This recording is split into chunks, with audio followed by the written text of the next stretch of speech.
Hey guys, so right from the top, this chapter is honestly really strange to me because there's a lot of signs and moments within this chapter leading up to the missile strike that potentially seem to be pointing towards Star and Stripe pretty much sacrificing herself to stop Shigaraki, and it's a setup for me that either I'm not sure whether to believe how much I just can't believe is happening, or just don't want to believe is the route Horikoshi is going with this. I mean, on one hand, I give it's one of those things where, given the current narrative circumstances and current state of the world, I guess to some with danger like mounting at every corner, to some extent, it makes sense for such extreme measures to be considered, and it definitely fits with what we have learned about Star and Stripe's personality and how she operates. With for her to be so willing to take that approach, like within the short time we've gotten to know Star and Stripe within these past couple chapters, it all makes sense within who she is as a character. But at the same time, even if it works narratively, I can't say that I'm a huge fan of that route either right now, because, like, don't get me wrong, it's not that I have a problem with her sacrificing herself, but it's more just the timing of it. Because if she is gonna die here, then it'll just feel like it's too soon, frankly. But I feel we've only just started to get to know her, and if she dies now, it'll feel a bit premature. Uh, like one of the big things is we haven't even gotten to dive into what her like current relationship with All Might is like. I mean, we of course saw her backstory. We know she was very motivated by All Might, and I think even trained by him.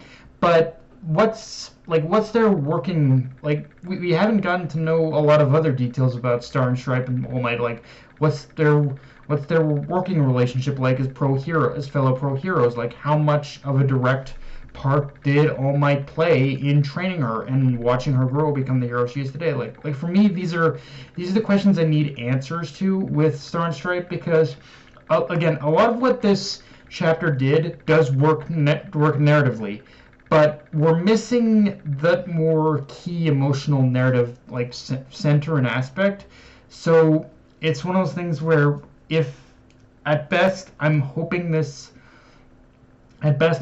whole thing ends with basically just a draw, with pretty much Star and Stripe surviving and Shigaraki escaping or something. Because again, I've liked what I've seen so far of Star and Stripe, but I need more of her. I need more of her before we get to that point of like her dying or her losing her quirk to all for one. Like I need that a little bit more.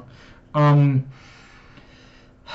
Now, with that said, this chapter did wonders for Shigaraki's character, in my opinion, and how it visualized his thought process in just how he approached this fight, and piecing together like how New World works, and shows, despite how like outward appearances may seem, Shigaraki is keeping a calm and collected composure during this fight, and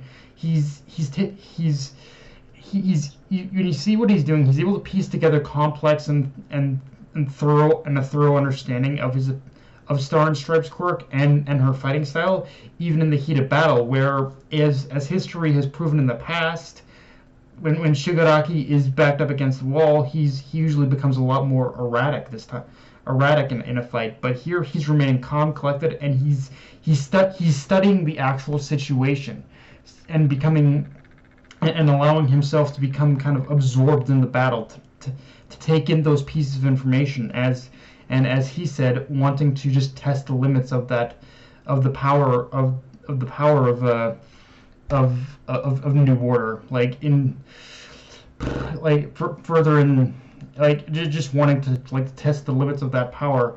And in general, it shows, above all else, the one thing that is improving is our Shigaraki's senses and composure in battle. And even if he does like fly off the handle, it's even done with more purpose and focus. And for whatever problems narratively I have with it, it is something even Star and Stripe had acknowledged throughout this battle. Otherwise, she wouldn't have even considered the option to to go ahead and launch the missiles or go all out as she did. Which, yeah, it's funny. Even though Horikoshi is doing his damnedest to take her power to make her power seem as balanced as he can, he still somehow still makes the power of New Order feel OP as fuck, because Star creating that whole avatar of herself in the sky, it's one of those things that still shows just how absolutely fucking ridiculously OP her power is. And it shows that if Star and Stripe does survive this, she needs to go into hiding. Like, I'm sorry, I don't care how powerful she is, how powerful she can be up against how powerful she will be up against All For One. All For One cannot possess this power by any means, and even more. And honestly, what makes it even more so, is basically how we understand how Star and Stripe's power,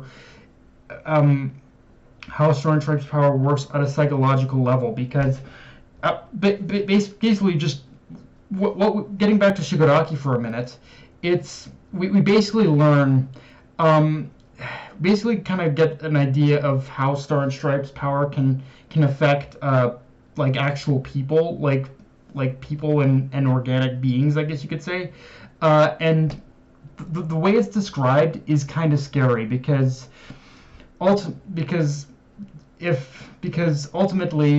the way Shigaraki is battling with himself, questioning his identity in this whole battle, because he having those doubts and just questions of who he is as a person, it ultimately turned into the greatest weapon against Star's quirk. I mean, it is a little funny in certain respects in how it's explained, but it does weirdly make sense, because Star and Stripe does want to because if Star and Stripe does want to in any way target Shigaraki himself with her power, it would need to target him on the psychological level. It would almost send I guess telepathic brainwaves or something in order to control him. But the thing is, because Shigaraki's brainwaves don't register his own identity, his own self as a human, as a person, there is a literal psychological barrier preventing her power from affecting him.